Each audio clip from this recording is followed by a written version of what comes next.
Are you a business owner with way too many tasks on your hand, have way too much to do, and not enough time to do it? And are you looking at hiring a virtual assistant?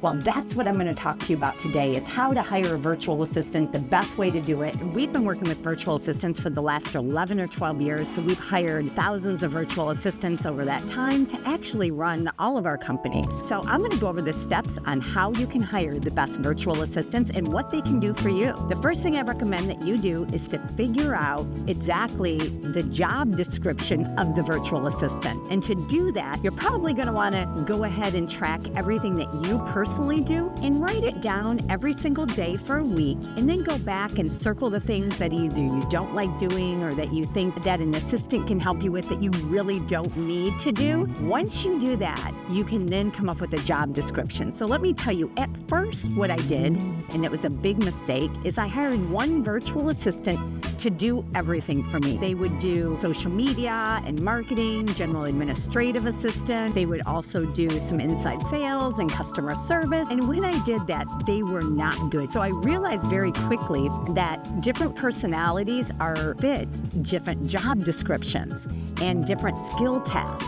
First of all, a marketing assistant is somebody who's more creative, and they can handle things such as your social media, video editing. They can do postcards and flyers. They can do a whole bunch of things for your business, but they're not going to be your customer service virtual assistant or your inside sales or your general administrative person. And then, somebody who is a general administrative assistant that can really help you with the day-to-day operations and your email. They can help you with QuickBooks and bookkeeping. They can help you with personal details. They can help you with your calendar. They can help you with all kinds of things. They're not going to have the ability like a marketing assistant. Sure, customer service or inside sales, very different. Actually, customer service is more handling customers and really building relationships with customers and handling issues and things like that. Where your inside salesperson is somebody who's going to just be an appointment setter, appointment after appointment after appointment. All of those personalities are very different. When I hired my first virtual assistant,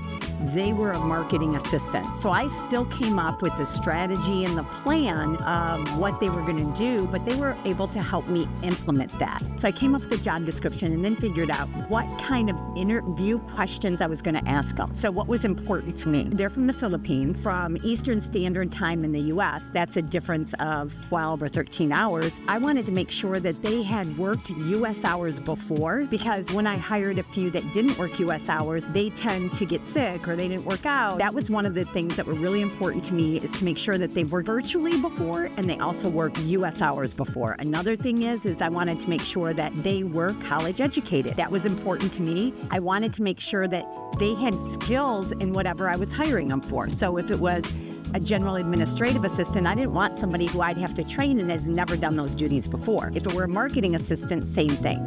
Wanted to make sure whatever the position I was hiring for, that they had the skill set. Then I want to make sure that I'm giving them a DISC profile so I can see what their personality's like. Let's say an administrative assistant that I actually want to run the office.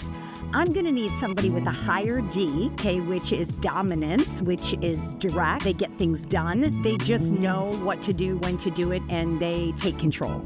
So a general administrative assistant also, usually an S personality is great because, even kill across the board. They don't like change. They handle pressure really good. Usually they handle clients really well. You really want to learn the DISC personality, and you want to give them several different tests. A lot of them are free online. One of the other things that are really important is how fast is their computer. So I'm going to ask them the speed of their computer, but I'm going to also have them show it to me, as well as I want to see their workspace, because I want to make sure that they have a workspace that is private. All of those things are very, very important when I'm hiring somebody. So then I create the interview questions, and I have a job description, and I start to post. It's going to be more than just me interviewing them. I want to be the last interview. I want to make sure that they've gone through all these hoops and that they are actually committed to doing those. That's going to take them a couple hours before we even know if we're going to hire them or not. Once I do that, what are my expectations of them? And making sure that's very clear, that I have an onboarding process that is explaining to them what kind of communication and how I want to communicate. depending on what different apps and tools I use, I want to make sure that they know how to use them or have been familiar with those things. So for example, we use Google Docs, we use Google Presentations, we also have Bamboo, we use Asana, we use a lot of different tools, and I want to make sure that they're familiar with many of them. So if it's a video editor, for example, are they familiar with Premiere Pro? Are they familiar with CapCut? If it's a customer service person, I'm going to ask them, how do they handle different situations? Another question that I like is, tell me about the best person that you've ever worked for and what their personality was like, and tell me about the person that you worked for that was the most challenging and how did they manage you? Because I want to see what kind of management style. One thing that I found in the Philippines is some of them, if they're used to doing project work, they don't like to be managed. So you have to figure out, is this going to be a good fit? And same with the DISC personality and the skills tests and everything else. But when you're hiring a virtual assistant, you definitely want to make a checklist of all the things that you need to do. First, figure out what the different job descriptions are. What is the first person you're going to hire?